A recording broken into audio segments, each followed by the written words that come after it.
वेगवेगळ्या विचारधारा होत्या. म्हणजे 1 ऑगस्ट 1920 ला लोकमान्य टिळकांचा मृत्यू झाला आणि कुठेतरी अण्णाभाऊ साठे यांचा जन्म झाला. म्हणजे एक विचार कुठेतरी संपला आणि दुसरा महाविचार जन्माला आला असं मी म्हणेल. मग अण्णाभाऊ साठे सरांनी मगाशी बोलता बोलता उल्लेख केला की लोकमान्य टिळकांबद्दल आपल्या सर्वांना माहिती आहे, पण अण्णाभाऊ साठे हा दुर्लक्षित झालेला विषय आहे. तो कसा दुर्लक्षित झाला त्याचं कारण आहे सर. कारण भारतामध्ये आपण सर्वजण भारतीय म्हणून बाहेर वावरत असतो, पण कुठेतरी आपल्या मनाला 2 वर्षापूर्वी कोरोना आला, कोरोना येऊन गेला. हा संपर्कजन्य रोग होता, संसर्गजन्य रोग होता, पण आपल्या भारतीयांना कुठेतरी आपल्या मानसिकतेला असा एक संसर्गजन्य रोग जडलेला आहे आणि त्या रोगाचं नाव म्हणजे जात. आणि ही जात जोपर्यंत आम्ही आमच्या महापुरुषांना लावली आणि अण्णाभाऊ साठे हे कुसाबाहेरच्या मागवाड्यात जन्माला आलेले होते, म्हणून कुठेतरी आज त्यांचं कर्तृत्व आभाळा एवढं असतानाही ते दुर्लक्षित राहिलं. खरं तर 1 ऑगस्ट 1920 रोजी सांगली जिल्ह्यातल्या वाळवा तालुक्यातील वाटेगाव मध्ये त्यावेळचं कुरुंदवाड संस्थान या ठिकाणी गावाबाहेर कुसाबाहेरच्या मागवाड्यात अण्णाभाऊंचा जन्म झाला. त्यांचं नाव तुकाराम. खरं तर या मातीमध्ये 2 तुकाराम होऊन गेलेले. एक जगद्गुरु संत श्रेष्ठ तुकाराम महाराज ज्यांनी जी गाथा लिहिली तिला आपण तुकोबाची गाथा म्हणतो, आणि अण्णाभाऊंनी जे साहित्य लिहिलं त्याला कुठेतरी मी बहुजनांची गाथा म्हणेल असं साहित्य अण्णाभाऊंनी निर्माण केलेलं आहे. मग कुठेतरी त्या तुकारामाने आम्हाला सांगितलं, तो तुकाराम सुद्धा विद्रोही होता. त्या तुकारामाने आम्हाला सांगितलं की बुडती हे जन न देखावे डोळा म्हणून कळवळा येतोची.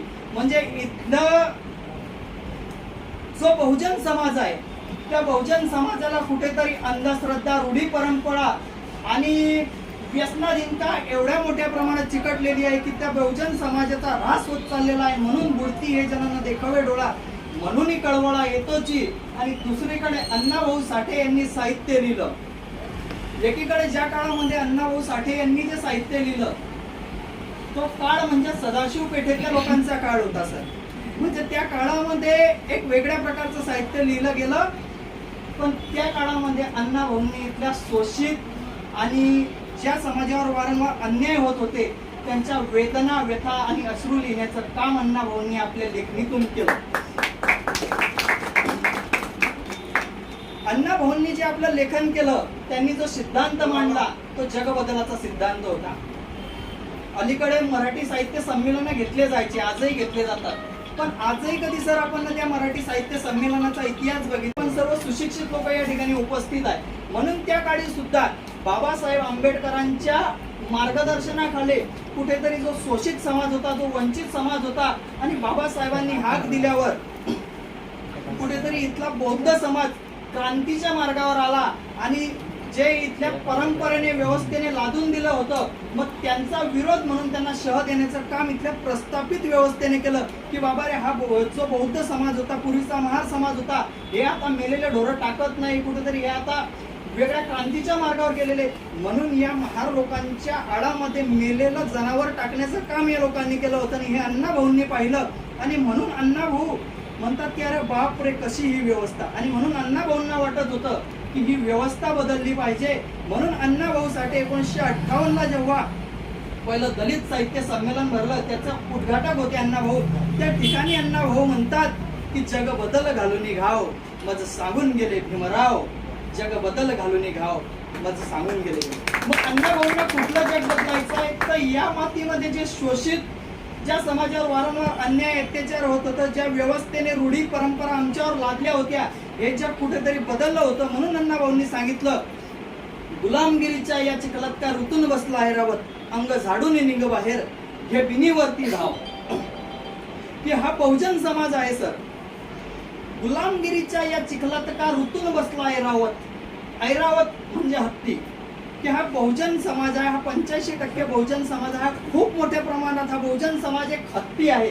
आणि या हत्तीला कुठेतरी अंधश्रद्धा असतील, कुठेतरी रूढी परंपरा आणि व्यसनाधीनता ह्या गुलामगिरीमध्ये तो कुठेतरी अडकलेला आहे. आणि म्हणूनच अण्णाभाऊंनी सांगितलं की गुलामगिरीच्या या चिखलात का ऋतून बसला आहे रावत, अंग झाडून निघ बाहेर घे बिनीवरती धाव. पुढे अण्णाभाऊ म्हणतात की धनवंतांनी अखंड छळले, धर्मांधांनी तसेच पिळले, मगराने जणू माणिक गिळले, एकसोर झाले साव, ठरवून आम्हा हो अपमानित, निर्मुनी हा भेदभाव, एकजुटीच्या रथावरती आरूढ होऊन चलवा पुढती, निर्मुनी हा भेदभाव, करी प्रकट निज नाव, करी प्रकट निज नाव, जग बदल घालून घाव, मग सांगून गेले भीमराव, मग सांगून गेले भीमराव. हा जग बदलाचा सिद्धांत अण्णाभाऊंनी आम्हाला सांगितला. या शोषित समाजाच्या म्हणजे कुठेतरी असं झालं सर की थोडासा इतिहास जर आपण बघितला तर ज्यावेळी या भूमीमध्ये धर्म अधर्माचे स्तंभ माजले होते, पाप आणि पुण्याचे व्यापारीकरण सुरू झाले होते, म्हणजे नदीतल्या गोठ्यातल्या गाईला आणि भोजनाच्या पंक्तीला भलताच भाव आला होता. इथल्या अस्पृश्यांच्या अंगावर अक्षरशः पोट आलेले होते. 1 रुपयाचे नाणे अक्षरशः एका ताटाप्रमाणे वाटत होते आणि इथला बहुजन समाज अत्यंत दारिद्र्यात जगत होता आणि त्याच्या दारिद्र्याची, त्याच्या व्यथा वेदना आणि त्याच्या अश्रूंची सैल इथल्या नियतीला लागायला लागते. आणि मग त्या बहुजन समाजाच्या व्यथा वेदना जाणून घेण्यासाठी आणि त्यांना वाचा फोडण्यासाठी एका महामानवाने जन्म घेतला.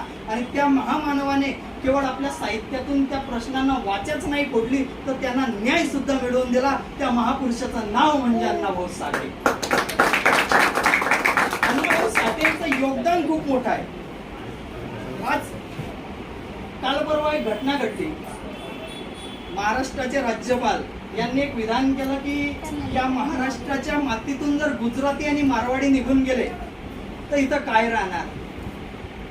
पण 1960 ला म्हणजे भारत स्वतंत्र झाला 1947 ला, पण महाराष्ट्र आणि गुजरात ही द्विभाषिक राज्य निर्माण झालं होतं. आणि त्यावेळी अण्णाभाऊ साठे या खासगावच्या मैदानामधून आपली द्विधारी लेखणी गाजवत होते.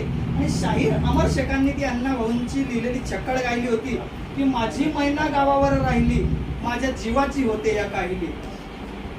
माझी मैना गावावर राहिली, माझ्या जीवाची होते काहिली. ओतीव बांधा रंग व्हाळा, कोर चंद्राची, उदात गुणाची, मोठ्या मनाची, सीता ती माझी रामाची, हसून चालायची, मंद बोलायची, सुगंध केतकी, की सतेज क्रांती घडीव, पुतळी सोन्याची, नव्या नवतीची, काठी दवण्याची, काठी आंधळ्याची, तशी ती माझी गरीबाची, मैना रत्नाची खान, नसे सुखा लवान, तिच्या गुणाची चक्कड मी गायली, माझी मैना गावाकडे राहिली.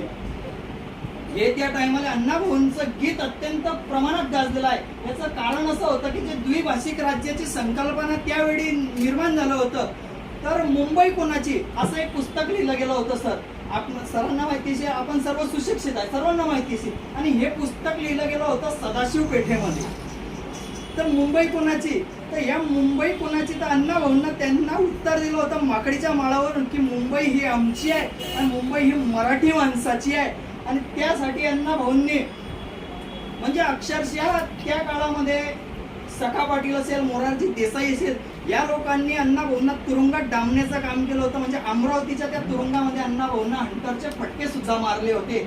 आणि मग अण्णाभाऊंनी जेव्हा हा स्वतंत्र महाराष्ट्राचा, संयुक्त महाराष्ट्राचा लढा लढला होता तेव्हा अण्णाभाऊ सांगत होते की बाबा, गरुडाला जसे पख, वाघाला जसे नख, जसा नागाला त्याचा फणा प्रिय आहे, जशी हत्तीला त्याची सोंड प्रिय आहे, सिंहाला त्याची आयाळ प्रिय आहे, तशी ही मुंबई मराठी माणसाला प्रिय आहे. म्हणून आपण जय महाराष्ट्र म्हणतो. आज सर्वजण आपण जय महाराष्ट्र म्हणतो, पण हा जय महाराष्ट्र, हा महाराष्ट्र निर्माण करण्यामागे जर सर्वात मोठं योगदान कोणाचं असेल सर तर ते अण्णाभाऊ साठेंचं आहे. हे आपल्याला विसरता कामा नये. भले त्यांना ते श्रेय मिळालं नाही, कारण ते मातंग समाजात जन्माला आले. मग तत्कालीन आचार्य अत्रे असतील, प्रबोधनकार ठाकरे असतील, ते जोशी असतील, श्रीपाद अमृत डांगे असतील, या लोकांना त्याचं श्रेय मिळालं, त्यांचं पण योगदान होतं. पण अण्णाभाऊंचा उल्लेख फार कमी येतो. त्याचं कारण हे आहे. मग अण्णाभाऊंना ती मैना कुठली अपेक्षित आहे. त्यांना 70 वर्ष होऊन गेली, पण लोकांना वाटते मैना म्हणजे अण्णाभाऊंची बायकोवर त्यांनी प्रेम केलेलंच आहे. पण ज्यावेळी अण्णाभाऊ सांगतात की 20 लाख लोक जेव्हा तुरुंगात डांबल्या जात होती, 20 लाख लोकांवर केसेस झाल्या, ते 20 लाख लोक म्हणजे कर्नाटक मधल्या बेळगाव, कारवार आणि निपाणी. मग या लोकांना जागृत करायचं कसं, तर अण्णाभाऊंनी रूपक वापरलं मैनेचं. म्हणजे ती निपाणी जी आजही कर्नाटकमध्ये, तिला मैनेचं रूपक दिलेलं आहे. म्हणजे 1960 ला नवरा इकडे स्वातंत्र्य झाला, महाराष्ट्र स्वातंत्र्य झाला, पण अजूनही बायको त्याच्या विरहामध्ये कुठेतरी आज याच्यामध्ये आहे. म्हणून अण्णाभाऊंच्या जीवाची काहिली कुठेतरी आजही थांबलेली नाही, ही शोकांतिका. पुढचा महत्वाचा मुद्दा मी सांगेल की या महाराष्ट्राच्या मातीमध्ये 108 हुतात्मे झाले. या 108 हुतात्म्यांनी तुरुंगवास भोगला. आणि याचं सर्वात मोठं एक उदाहरण देतो मी. ज्यावेळी अण्णाभाऊंचं निधन झालं ना सर, त्यावेळी एक ज्वलंत असा पत्रकार अण्णाभाऊंच्या घरी गेला. 19 जुलै म्हणजे 18 जुलै मला वाटतं 1969 ला अण्णाभाऊंचं निधन झालं आणि 19 जुलैला पत्रकार सकाळी अण्णाभाऊंच्या घरी गेला आणि त्यावेळी त्यांनी जयवंताबाईला प्रश्न विचारला की अहो तुमचा नवरा म्हणजे अण्णाभाऊ हा उभ्या महाराष्ट्राच्या गळ्यातलं तावीज होता, त्याने संयुक्त महाराष्ट्र मिळवून दिला, अनेक लोकांच्या वेदनेना अश्रूंना त्यांनी वाचा फोडली, मग तुमचा नवरा मेला याचं तुम्हाला दुःख असेल. त्यावेळी जयवंताबाईंनी उत्तर दिलेलं आहे सर की माझा नवरा मेला याचं मला दुःख आहे, पण जेवढ्या प्रमाणात तुम्ही म्हणताय ना ते तेवढ्या प्रमाणात दुःख नाही. कारण अण्णाभाऊ हा माझा नवरा होता, पण अण्णाभाऊ माझा होता कुठं? कारण अण्णाभाऊ हा महाराष्ट्रासाठी जगला आणि अण्णाभाऊ हा मराठी माणसांसाठी मेला. हे जयवंताबाईने सांगलाय. म्हणजे अण्णाभाऊ जन्माला आला गरिबीत, अण्णाभाऊ गेला गरिबीत. अण्णाभाऊ जन्माला आला झोपडीत, अण्णाभाऊ गेला गरिबीत. अण्णाभाऊ जन्माला आला पावसाळ्यात, अण्णाभाऊ गेला पावसाळ्यात. पण अण्णाभाऊ अखंड या मराठी माणसासाठी, या मराठी माणसांच्या इथल्या स्त्रियांच्या प्रश्नांसाठी अखंड त्यांनी आपली लेखणी झिजवली. हे आपण विसरता कामा नये. या देशाला स्वातंत्र्य मिळालं. जसे देशाच्या स्वातंत्र्यासाठी भगतसिंग, सुखदेव, राजगुरू हे फासावर गेले, तसे 108 हुतात्मे मी मगाशी सांगितलं की महाराष्ट्र राज्यासाठी सुद्धा त्यांनी बलिदान दिलेलं आहे. या देशाला स्वातंत्र्य मिळालं. या देशाला स्वातंत्र्य मिळालं 15 ऑगस्ट 1947 ला आणि अण्णाभाऊंनी 16 ऑगस्टला मोर्चा काढला. त्यांचा विचार बदलला. अण्णाभाऊंनी बघितलं, कारण जे बिल होतं ना सर स्वातंत्र्याचं, जे इंग्रजांनी बिल दिलं होतं, पंडित नेहरू असतील, महात्मा गांधी असतील यांच्याकडे, त्या बिलावर असं लिहिलेलं होतं बिल ऑफ ट्रान्सफरेशन ऑफ पॉवर. ज्या बिलावर लिहिलं गेलं पाहिजे होतं बिल ऑफ फ्रीडम, म्हणजे आझादीचं बिल पाहिजे होतं. मग हे म्हणजे अण्णाभाऊ त्या काळात सुद्धा किती अभ्यास होता त्यांचा. तर अण्णाभाऊंनी हे बघितलं की बिल ऑफ फ्रीडम नसून बिल ऑफ ट्रान्सफरेशन आहे. म्हणजे हे फक्त सत्तेचे हस्तांतरण आहे. म्हणजे अजूनही आमचे प्रश्न जसेचे तसं आहे. मग हे स्वातंत्र्य मिळालं आणि नाही मिळालं काय याचा आम्हा बहुजनांना फायदा होणार नाही. त्याच्यासाठी म्हणजे एक टिळकांचं हे होतं, अकोल्याच्या सभेमध्ये टिळकांनी सांगितलं होतं की इंग्रजांनी आज देश सोडून जावा असं आमचं म्हणणं नाही, पण त्यांनी त्यांचे जे ताब्यातले जे महत्वाचे पद आहेत ना ते कुठेतरी ब्राह्मणांच्या हवाले करावे, जे पूर्वी राजा महाराजांनी केले होते. आणि नंतर त्यांचं अग्नीच्या सभेमधलं टिळकांचं एक भाषण आहे सर, सॉरी टू से, पण सांगावं लागेल सर, सत्य इतिहास सांगावा लागेलच.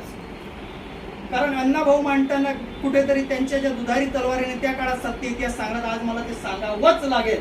त्यावेळी त्या अग्नीच्या सभेत टिळकांनी सांगितलं होतं की तेल्या तांबुळ्याने कुणबडांना संसदेत जाऊन का नांगर हाकलायचा आहे. म्हणून अण्णाभाऊंनी 16 ऑगस्टला मोर्चा काढला आणि सांगितलं ये आजादी झुटी है, देश की जनता भुकी है. आज 70 वर्ष होऊन गेले, पण कुठेतरी आजही अण्णाभाऊंच्या शब्दाची आम्हाला आज आठवण येते. कारण आज कुठेतरी अजूनही आम्ही बघतो खऱ्या अर्थाने आज घराघरात आजादी गेलेली नाही.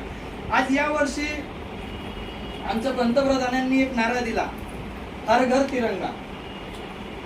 घर घर तिरंगा लावला पाहिजे, चांगली गोष्ट आहे. पण मला माहित नाही सर घर तिरंगा किती महत्वाचा आहे, पण घर आझादी मात्र नक्कीच महत्वाची आहे. आणि ती आझादी अजूनही घराघरामध्ये गेली नाही. कारण अजूनही इथे कुठेतरी शोषणवादी व्यवस्थेचे आपण हस्तक झालेले आहे. ते हस्तक म्हणजे असं म्हटलं जाते, महात्मा फुलेंचंच वाक्य आहे की बाबा तुम्ही पुस्तक वाचा, पुस्तकाने माणसाचं मस्तक सुधारतं. आणि कुठेतरी ते सुधारलेलं मस्तक कुणापुढे नतमस्तक होत नाही. पण अजूनही आम्ही पुस्तक वाचत नाही, म्हणून ते आमच्या मस्तका हस्तक झालेले आहे. म्हणून अण्णाभाऊंनी, मला कधी कधी प्रश्न पडतो की 1.5 दिवस शिक्षण या माणसाचं, 1.5 दिवस शिकले अण्णाभाऊ. आज शाळेत गेले, शिक्षकांनी काहीतरी होमवर्क दिला, दुसऱ्या दिवशी गेले आणि त्या शिक्षकांनी त्यांना ती काठी मारून फेकली. का तर अण्णाभाऊंनी एकच दिवस शाळेत गेले नाही, एका दिवसामध्ये सुद्धा हा मुलगा, याची बुद्धी एवढी तल्लख आहे का एवढ्या चांगल्या प्रकारे जर समजा लिखाण करू शकतो तर हा भविष्यात पुढे जाणारच आहे. म्हणून त्या गुरुजींनी त्यांना ती शेडी मारून फेकली, ते कुरुंदवाडचे कुलकर्णी. आता ते मास्तर इतका जातीवादी होतं सर की त्यांनी ती काठी अशी हातात धरून मारली नाही. का कारण हातात काठी हाताचा स्पर्श त्या काठीला झाला असता, काठीचा स्पर्श त्या अण्णाभाऊंना झाला असता, ते अण्णाभाऊ मातंग होते. परत त्या मातंगाचा स्पर्श त्या काठीला आणि काठीचा स्पर्श त्या मास्तरला झाला असता, त्या मास्तरला विटाळ झाला असता, म्हणून त्यांनी ती काठी मारून फेकली. मग अण्णाभाऊ त्यावेळेस शाळेतून बाहेर पडले. आता अण्णाभाऊ हे सुद्धा फकीराचे स्वारसदार होते. आता फकीराचं बंड त्या काळामध्ये चांगलं होतं. मग अण्णाभाऊ शाळेच्या बाहेर आले आणि अण्णाभाऊंनी बदला घ्यायचा ठरवलं. जे शिवाजी महाराजांनी सांगितलं होतं कृष्णा भास्कर कुलकर्णीला कापून की ब्राह्मण म्हणून कोण मुलगा इजा करू पाहतो, अण्णाभाऊसाठी शाळेच्या बाहेर आले. संध्याकाळपर्यंत थांबले, 2 दगड घेतले आणि त्या 2 दगडात मास्तर खाली पाडला आणि सांगितलं की बाबा रे, मला आणि कुठली उंची गाठण्यासाठी या शाळेच्या 4 भिंतीची चौकट कुठेच अडवू शकत नाही. ते अण्णाभाऊ मुंबईत आले. अनवाणी पायाने 300-350 मैलाचा प्रवास करून 3-3.5 महिने ते चालत आले. मुंबईत आल्यावर अण्णाभाऊ, जो मुलगा मुंबईत सर अनवाणी पायाने चालत आला, पुढे तो मुलगा साहित्याच्या बळावर, स्वतःच्या प्रतिमेच्या बळावर एवढा मोठा उत्तुंग भरारी घेतली की तो जो अनवाणी पायाने चालत होता, तो पुढे त्या विमानात बसून रशियाला गेला. म्हणजे रशियातल्या लोकांनी सुद्धा अण्णाभाऊंचा कर्तृत्वावर प्रकाश टाकलेला आहे. अण्णाभाऊंची ज्या वेळेस जन्मशताब्दी वर्ष होतं त्यावेळी त्या मेक्सिकोमध्ये अण्णाभाऊंच्या साहित्यावर प्रकाश टाकण्यासाठी मोठं साहित्य संमेलन भरवलं होतं, हा रशियातल्या लोकांनी. पण कुठेतरी आमच्या केंद्र सरकारला, मी सरांना परवाच बोललो, खंत बोलून दाखवली की सर, कुठेतरी आज आमच्या केंद्र सरकारला प्रश्न पडावा की अण्णाभाऊ साठे हे महापुरुष आहेत की नाही. म्हणजे किती दुर्दैवाची गोष्ट आहे हे सांगायला. मग अण्णाभाऊ मुंबईत आले. आता अण्णाभाऊ मुंबईत आल्यावर अण्णाभाऊंनी नेमकं काम काय केलेलं आहे की जे चित्रपट अण्णाभाऊ, जे चित्रपट सृष्टी होती पूर्वीची, मूक चित्रपट होते ब्लॅक अँड व्हाईट, तर त्याचे ते पोस्टर अण्णाभाऊ चिटकवण्याचं काम करत होते. ज्या अण्णाभाऊंनी दुसऱ्यांच्या चित्रपटाचे पोस्टर मुंबईत चिटकवण्याचं काम केलं, काही वर्षांचा काळ लोटला, 15-20 वर्षाचा, आणि त्या अण्णाभाऊंच्या साहित्यावर बराबर असे मोठे मोठे चित्रपट निघाले. मग त्यांच्या फकीरा कादंबरीवर असेल, चिखलातील कमळवर असेल, वैजंतावर असेल, मोठमोठे चित्रपट निघले. ते मुंबईमध्ये इथल्या मराठी माणसाने हाऊसफुल केले आणि अण्णाभाऊंना न्याय मिळवून देण्याचं काम केलं मराठी माणसाने. हे अण्णाभाऊंचं कर्तृत्व आहे. आज भारताची व्यवस्था बघताना कुठेतरी प्रश्न पडतो, तर आज न्याय व्यवस्था ही खरंच न्याय व्यवस्था राहिली आहे का?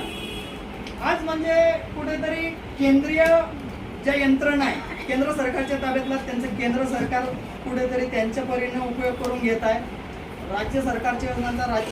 आणि म्हणून अण्णाभाऊंनी त्या काळी एक विधान केलं होतं की ही न्यायपालिका काहीकांची रखेल झाली, ही संसद देखील हिजड्यांची हवेली झाली. मी माझ्या व्यथा मांडू पुन्हा पुढे, इथली व्यवस्था भ्रष्टाचाराने रंगीन झाली. म्हणून आज आपल्याला अण्णाभाऊ आठवावे लागतील. अण्णाभाऊंनी 1.5 दिवसाचं शिक्षण घेतलं, पण त्या 1.5 दिवसाच्या शिक्षणावर अण्णाभाऊंनी 35 कादंबऱ्या लिहिल्या, 14 लोकनाट्य लिहिले, 13 कथासंग्रह लिहिले, माझा रशियाचा प्रवास म्हणून एक प्रवास वर्णन लिहिलं, 3 नाटके लिहिले, कित्येक चित्रपटांच्या त्यांनी कहाण्या लिहिल्या. असं अमाप साहित्य अण्णाभाऊंनी लिहिलं, जे जगातल्या 27 भाषांमध्ये त्याचं भाषांतर झालं. आणि मग अण्णाभाऊंनी हे सर्व करून कुठेतरी, आता जाता एक विषय सांगतो, फारसा वेळ काही तुमचा घेणार नाही. तर अण्णाभाऊ म्हणाले, जाता जाता एक किस्सा मला सांगावा असं वाटतं की अण्णाभाऊ म्हणाले की कुठेतरी बाबा रे, हे सर्व एवढं करून सुद्धा हा बहुजन समाज कुठेतरी ऐकत नाही.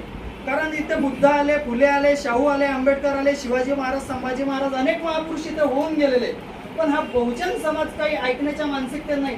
म्हणून त्यांनी एक कथा लिहिली. कथा अशी की सांगलीतलं एक जोडपं, म्हणजे 2 बहीण भाऊ आणि तिकडचे 2 बहीण भाऊ, याची बहीण त्याला दिलेली, त्याची बहीण त्याला दिलेली, म्हणजे दोघांचं साठलोटं झालेलं. दुष्काळ पडला, दोघेही मुंबईत राहायला आले. मुंबईत राहायला आले, कोळशाच्या खाणीत काम करू लागले. अण्णाभाऊ लिहितात की त्या दोघांच्या शरीरात एवढी मोठी ताकद होती की अक्षरशः त्यांनी जर घन घातला तर तो दगड सुद्धा, कोळसा सुद्धा आधीच आ म्हणत होता, एवढी मोठी ताकद त्यांच्या अंगावर होती. मग कुठेतरी काम करताना, कष्ट करताना दिवस उलटत गेले, परिस्थिती बदलत गेली. परिस्थिती बदलली, त्या दोघांच्या अंगावर तेज येऊ लागलं. कारण कष्टानं तेज येतं, भ्रष्टाचारानं तेज येत नाही, हे अण्णाभाऊंनी त्या काळी सांगण्याचं काम केलं. कुठंतरी त्या दोघींच्या अंगावर, त्यांच्या गळ्यातल्या त्या काळ्या पोतमध्ये एक एक फुटका मनी येऊ लागला. आणि असंच दिवसामागून दिवस सुखाचा संसार चालू होता. आणि त्यांना कुठेतरी कोणीतरी फितवलं आणि एकाने ते एकाला सांगितलं की बाबा रे, तो बघ त्याचा संसार कसा चालू आहे, तो कुठेतरी तुला सांगून पैसे वाचवतो. आता वास्तविक पाहता याची बहीण त्याला आणि त्याची बहीण याला दिली होती. दोघांचा संसार एकाच झोपडीत चालू होता. मनामध्ये चादर टाकलेली होती. इकडनं याचा संसार, इकडनं याचा संसार. हे सगळं चालू असताना कुठेतरी त्याला कोणीतरी सांगितलं की बाबा रे, दिवसभर कष्ट केल्यानंतर संध्याकाळी थोडीशी काय औषधी घेतली तर शरीराला आराम मिळतो. आणि त्या दोघांना थोडी थोडी औषधी घ्यायला लागले आणि ते दोघं व्यसनाच्या नांदी लागले.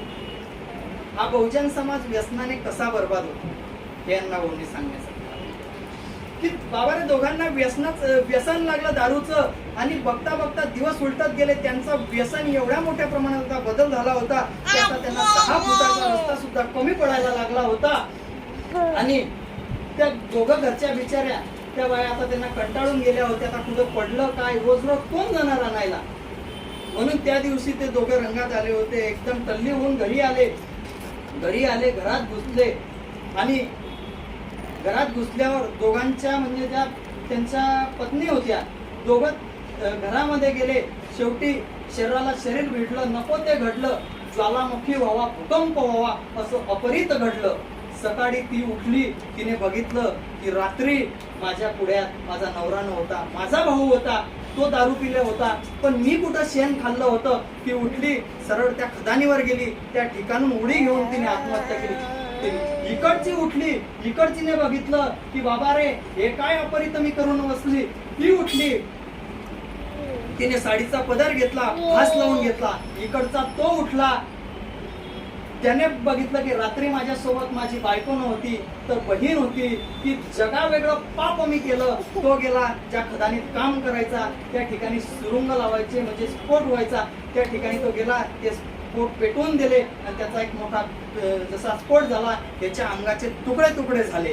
दुसरा उठला, दुसराही उठल्यावर त्याने बघितलं आणि विष प्राशन केलं. अशा प्रमाणे या कथेचा अण्णाभाऊ सांगतात की अरे बहुजना, नको व्यसनाच्या नांदी लागूस. अरे छत्रपती शिवाजी महाराजांचा, बुद्धांचा, फुले शाहू आंबेडकरांचा वारसा आहे.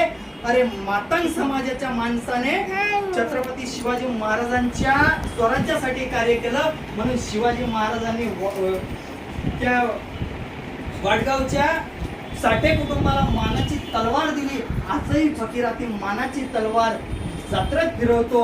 आपण त्याचे वारसदार आहे, आपण फुल्यांचे वारसदार आहे, आपण शाहू महाराजांचे वारसदार आहे. हे म्हणून त्यांनी काळीचित्त नावाची कथा आणला. म्हणून आज हा बहुजन समाज जर कुठे म्हणजे आज सर्वात मोठं व्यसनी हा आपला बहुजन समाज आहे.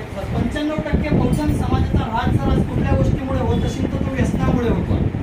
म्हणजे व्यसनामुळे घर कसे बर्बाद होतात हे अण्णाभाऊंनी सांगण्याचं काम केलं.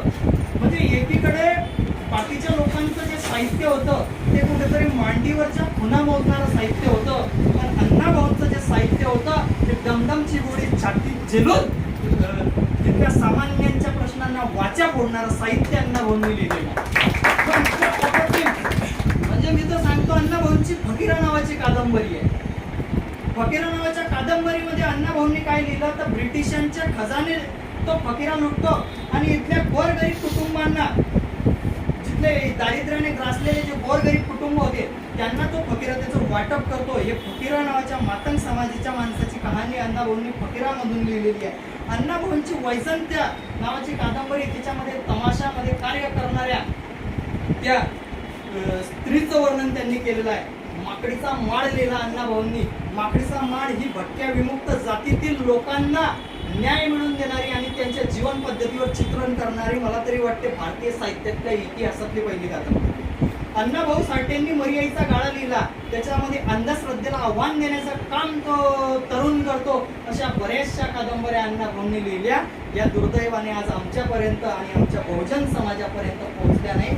कुठेतरी आज म्हणजे असा विषय झाला की माझ्यासारखा आज पाटील समाजाचा तरुण जर एक अण्णाभाऊ बोलायला आलं तर माझ्याच समाजाच्या माझ्याकडे मागास आहे का, मलाच बोल. अशी आज मी मगाशी मगाशी बोललो ना की आपल्या सर्वांना जातीयंतेचा जो किडा लागलेला आहे हा कदापि निघणे म्हणजे शक्य नाहीये.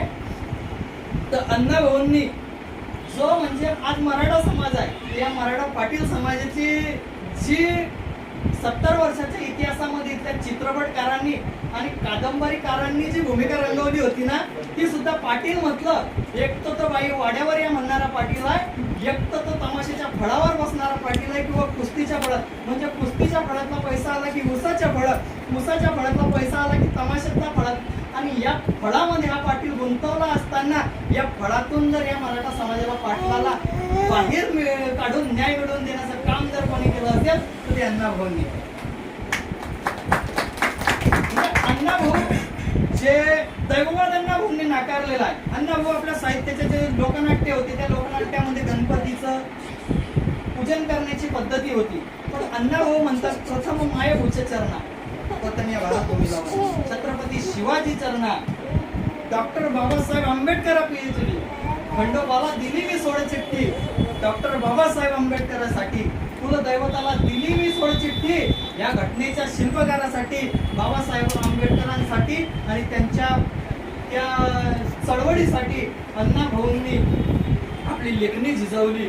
त्यासाठी वळण सापळा नावाचं एक त्यांनी कादंबरी लिहिलेली. त्या वळण सापळामधून अण्णाभाऊ बाबासाहेबांच्या चळवळीतला तिथल्या बहुजन समाजावर जो प्रभाव पडला आणि त्याच्यानंतर त्यांची जीवन पद्धती कुठल्या प्रकारे बदलली हे बाबासाहेबांनी सांगितलं. आता अण्णाभाऊच्या शेवटाकडे येतो आणि सांगतो की अण्णाभाऊ हे किती स्वाभिमानी होते. ज्यावेळी रशियाला पंडित जवाहरलाल नेहरू गेले, जवाहरलाल नेहरू ज्यावेळेस रशियाला गेले, आता तो साम्यवादी देश होता, हे समाजवादी नेते होते, तर ते त्या देशात गेल्यावर त्या ठिकाणी अण्णाभाऊ त्यांना विचारलं पंडित जवाहरलाल नेहरूंना की बाबा रे आमचे अण्णाभाऊ कसे आहेत. आता त्यांना माहीतच नाही अण्णाभाऊ कोण. तर अण्णाभाऊ साठे म्हटले म्हणजे हे महाराष्ट्रीयन नाव. तर मग त्या पंडित जवाहरलाल नेहरूंनी यशवंतराव चव्हाणांना फोन केला. मग त्यांच्या मार्फत लता मंगेशकर मग अशा त्या साखळी मार्फत तो अण्णाभाऊ साठेंपर्यंत त्यांचा तो तपास केला. परत त्या साखळी मार्फत ते पंडित जवाहरलाल नेहरूंपर्यंत बातमी गेली आणि त्यांनी ते रशियामध्ये त्यांना सांगितली. म्हणजे ज्या रशियाने अण्णाभाऊंचं कर्तृत्व त्यांच्या साहित्याचा उदो केला त्या भारतातल्या लोकांना त्यांचं नाव सुद्धा माहिती. मग पंडित जवाहरलाल नेहरू भारतात आले. मला सांगायचं आहे काय ते लक्षात घ्या. पंडित जवाहरलाल नेहरू जेव्हा भारतात आले ना, भारतात आल्यावर पंडित जवाहरलाल नेहरूंनी यशवंतराव चव्हाणांना सांगितलं की बाबा ते अण्णाभाऊ साठेंना मला भेटायचं आहे.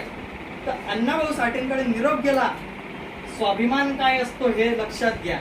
आपल्यासारखा जर एखादा असताना तर 6 महिने लोळण घेत दिल्लीला गेला असता, बाबा रे पंतप्रधानांना भेटायचं मला बोलवणं आलं. पण अण्णाभाऊ साठे म्हणतात की पंतप्रधानांना मला भेटायचं आहे, मला त्यांना भेटायचं नाही. म्हणून जर त्यांना मला भेटायचं असेल तर त्यांनी माझ्या या चिरागनगरच्या झोपडीत यावं आणि मला भेटावं. हे अण्णाभाऊंनी सांगण्याचं काम केलं. अण्णाभाऊंनी अंधश्रद्धा नाकारली, दैववाद नाकारला. 1942ला जेव्हा गांधीजींनी चले जावची घोषणा केली त्यावेळेस या अण्णाभाऊंनी घरातील जे पितळेचे देव होते त्यांना एका याच्या फडक्यात टाकले आणि ते वारणा नदीत सोडून दिले आणि त्या देवांना चले जाव करण्याचं काम अण्णाभाऊंनी केलेलं आहे. आज या अण्णाभाऊंच्या जयंतीच्या निमित्ताने आपला सर्वांना एवढंच आव्हान करतो की कुठंतरी आज हा अण्णाभाऊ आपण मातंग समाजातून बाहेर काढूया आणि याचं मराठी समाजाची याचं भारतीय अशी एक कसं नातं होतं हे सर्वांना समजून सांगूया.